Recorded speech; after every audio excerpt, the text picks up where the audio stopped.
అంటే మీరు కర్నూలులో ఉన్నప్పుడు ఈవ్ టీచింగ్ అయిన ఒక అమ్మాయి వచ్చిందనుకోండి మీ దగ్గరికి. వాడిని తీసుకొస్తారు. యాజ్ ఎ వుమన్‌గా వాడిని లాగి నేను పీకాలనిపిస్తదా? లేదా చట్టపరిధిలో చేయాలనిపించేదండి?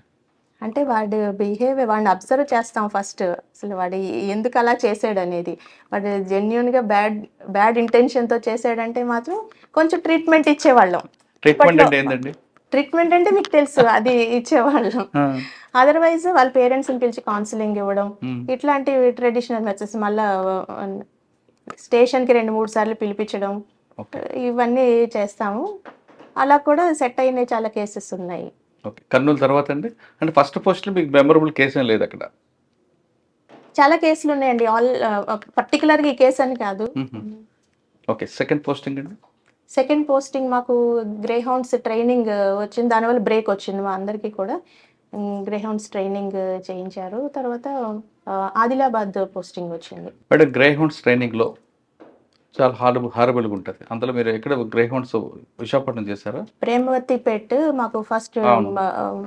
తర్వాత వైజాగ్. వైజాగ్ చేశారు.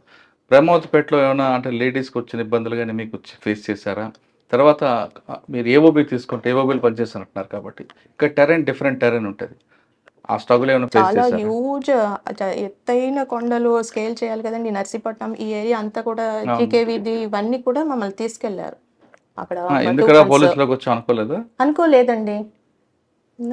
అది ఒక ఛాలెంజ్ లాగా అనిపించింది మాకు. మేము చేయగలం అని. హ్మ్. మమ్మల్ని అమ్మాయిలని సెపరేట్ మాకు అవును ఎక్కువ చేయాలి. కన్సెషన్ అలాగేం ఉండదు. మేము అబ్బాయిలతో పాటు చేయాలి.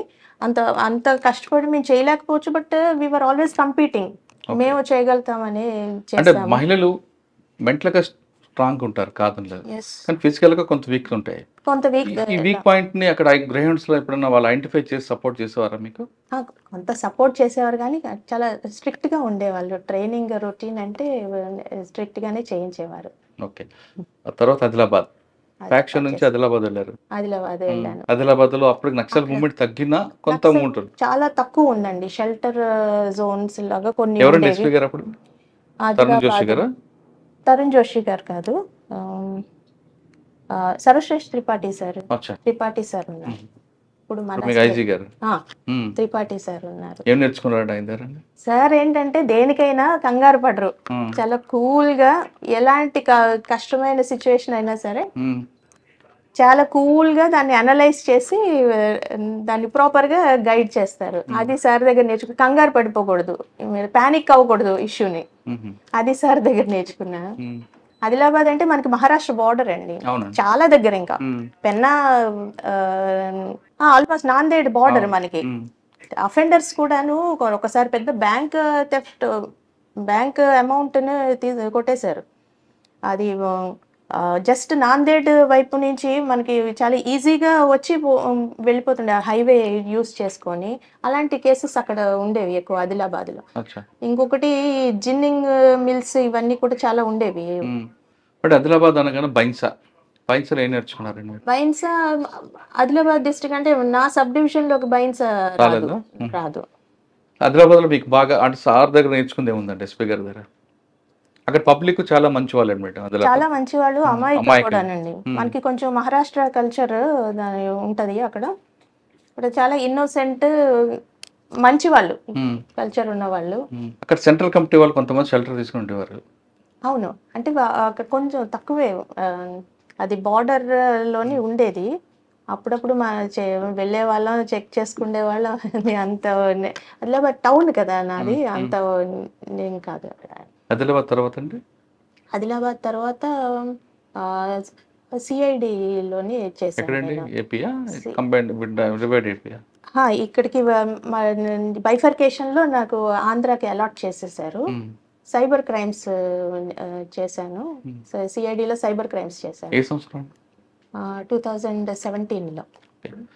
అప్పుడు ఏముందండి సైబర్ క్రైమ్‌లో? సైబర్ క్రైమ్‌లోని ఇవి ఆహ్, ఇప్పుడు ఆన్‌లైన్ బుకింగ్ చేసుకుంటాం కదండీ! ఆన్‌లైన్ బుకింగ్స్ అదన్నీ ఫేక్ బుకింగ్స్ ఇవన్నీ చేయించడము, ఆ డబ్బులు ఒక అకౌంట్ నంబర్ ఇచ్చి ట్రావెల్ ఏజెంట్ లాగా పరిచయం అవ్వడం.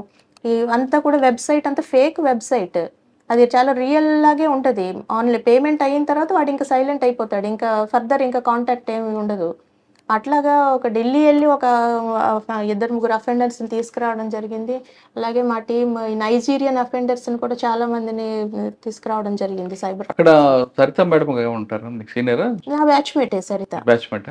అప్పటికి సరిత సిఐడిలోకి రాలేదు, తర్వాత వచ్చారు. నేను సిఐడి నుంచి వచ్చిన అంటే తర్వాత రాధిక గారు ఉన్నారేమో కదండి? రాధికా మేడం కాదు, మేరీ ప్రశాంతి మేడం ఉండేవారు. ఓకే. ఎంతకాలం పనిచేస్తారు సిఐడిలో? సైబర్ క్రైమ్ 3 సంవత్సరాలు సైబర్ క్రైమే చేశాను. ఆ తర్వాత ఇంకా అడిషనల్ ఎస్పీ ప్రమోషన్ వచ్చిన తర్వాత రాజమండ్రి వెళ్ళిపోయాను. సబ్ కాదు, Rajahmundry law and order additional SP. Law and order additional SP ఉందా? అడ్మిన్ ఉండదండి. Admin, law and order, sub recent గా మళ్ళీ అది కూడా వచ్చింది. క్రైమ్స్ కూడా ఉండేవారు. రాజమండ్రి అర్బన్ డిస్ట్రిక్ట్ కదా. ఎవరంటే ఎస్పీ అన్నప్పుడు? జగదీష్ షిమ్ముషి మేడం, షిమ్ముషి బాజ్పాయ్ మేడం ఉన్నారు. ఇప్పుడు చిత్తూరు అనంతపూర్ డిఐజీ గారు ఇప్పుడు అనంతపురం. అక్కడ ఏముందండి మీ కేసులు? లా అండ్ ఆర్డర్ 3.5 years చేశానండి. చాలా వేరియడ్ క్రైమ్. అక్కడ కూడా ఫ్లోటింగ్ పాపులేషన్ ఎక్కువ కదా. చూడ రాజమండ్రి హబ్ లాగా ఉండేది, మేజర్ కమర్షియల్ యాక్టివిటీ చాలా ఉండేది. పాపులేషన్ కూడా డెన్స్లీ పాపులేటెడ్ కదా. ఇంకా చుట్టుపక్కల నుంచి అఫెండర్స్ వచ్చి చేసి వెళ్ళిపోతుండే వాళ్ళు. చాలా డిఫరెంట్ క్రైమ్ ఉండేది. అక్కడ బ్లేడ్ బ్యాచ్ అని ఉంటుంది. బ్లేడ్ బ్యాచ్ అనేసి బాగా అదొక ముద్ర వేసేసారు. గంజా చేసి వాళ్ళు పట్టుకుందామని చూస్తే వాళ్ళ చేతులు అంత బ్లేడ్ తోటి కట్ చేసి అలాగే వాళ్ళకి బ్లేడ్ బ్యాచ్ అని పేరు వచ్చింది. మేము ఒక 200-300 మెంబర్స్ని సిస్టమేటిక్గా కేసెస్ పెట్టి వాళ్ళని కంట్రోల్ చేసేసాం. కానీ వాళ్ళు మత్తులు ఎప్పుడు ఉంటారు కదండి, అయితే గంజా లేదా వైట్ లైనర్ పీల్చుకొని ఉంటారు కదండి, మరి వాళ్ళు ఎలా కంట్రోల్ చేస్తారండి? వాళ్ళని పట్టుకుని కేసు పెట్టడమే కదండి. వాళ్ళకి ట్రీట్మెంట్ ఇచ్చి ఎదురు తిరుగుతారు, మనల్ని కూడా అటాక్ చేస్తారు. అలాంటి ఇన్స్టెన్సెస్ కూడా ఉన్నాయి.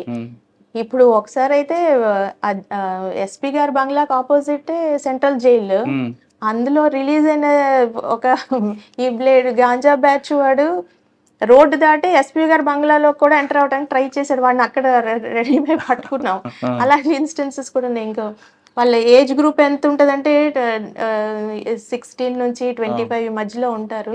బైకుల మీద వ్యాగబౌండ్స్ లాగా తిరుగుతూ ఉంటారు. దొరికిన ఇప్పుడు అదేంటంటే గోకవరం సైడ్ ఏజెన్సీ నుంచి వెళ్ళి ఏజెన్సీ నుంచి కొంత చిన్న గాంజా అది తెప్పించుకోవడం, అవి వాడుకోవడం. అక్కడ రాజమండ్రిలో నల్లమంద సందు, కోటగుమ్మం సెంటర్, ఈ సెంటర్ ఇవన్నీ కూడా కొంచెం డిస్టర్బెన్స్ ఏరియా అండి.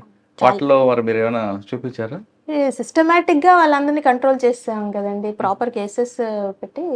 ఆటో డ్రైవర్ల దౌర్జన్యం కూడా ఎక్కువ ఉంటుందండి అక్కడ. ఆటో డ్రైవర్, అవును, ఆటో డ్రైవర్లు ఇక్కడ కర్నూలులో అన్ని చోట్ల ఉంది. అంటే ఆటో వాళ్ళ అఫెన్సెస్ చేయడం కూడా చాలా చాలా. మీరు కర్నూలులోనే అంటే ఒకటి గౌతమి అని ఒక డాక్టర్ గౌతమి కేసు ఒకటి గుర్తొస్తుంది. అది కన్విక్షన్ వచ్చింది యాక్చువల్గా. ఒక డాక్టర్ అనమాట, పేరు చెప్పకూడదు యాక్చువల్గా. ఆటో వాళ్ళు, నేను కొత్తగా వెళ్ళాను అప్పుడు కర్నూలుకి. వెళ్ళినప్పుడు అప్పటికే అఫెన్స్ జరిగింది. ఒక డెంటల్ డాక్టర్ని ఆటోలో తీసుకెళ్ళి అఫెన్స్ చేశారు. అంటే రాబరీ అని వాళ్ళు రిజిస్టర్ చేశారు. బట్ అదర్ అఫెన్స్ కూడా, అఘాయిత్యం కూడా జరిగింది అనమాట. చాలా ఘోరమైన 354 కాదు, ఇంకా అది బయటకి చెప్పుకోలేనిది. బట్ అది చాలా సెన్సేషనల్ కేసు అయ్యింది. అది డాక్టర్ ఇది పేరు చెప్పట్లేదు నేను. ఆ కేసులోనే నేను కోర్టు కూడా హాజరయ్యాను. నేను దాంట్లోనే నేను కూడా కన్విక్షన్ వచ్చింది. అది మాత్రం ఒక గుడ్ అచీవ్మెంట్. అది చాలా, అంటే అది ఒక సెన్సేషనల్ కేసు. అప్పటి నుంచి ఆటో వాళ్ళు చాలా కంట్రోల్ చేయడం జరిగింది. వాళ్ళకి స్ట్రిక్ట్ నంబరింగ్ ఇవన్నీ అప్పటి నుంచే వచ్చినాయి. వాళ్ళు ఏ ఆర్టీఓ పరిధిలోకి వస్తారు అవంతా డిస్ప్లే చేయాలి ఆటో. అది కర్నూలులో అది జరిగింది. రాజమండ్రిలో కూడా ఆటో వాళ్ళు అఫెన్సెస్ ఉండేవి, అంటే అంత హైలైట్ అవ్వలేదు రాజమండ్రిలోని వాళ్ళ అఫెన్సెస్.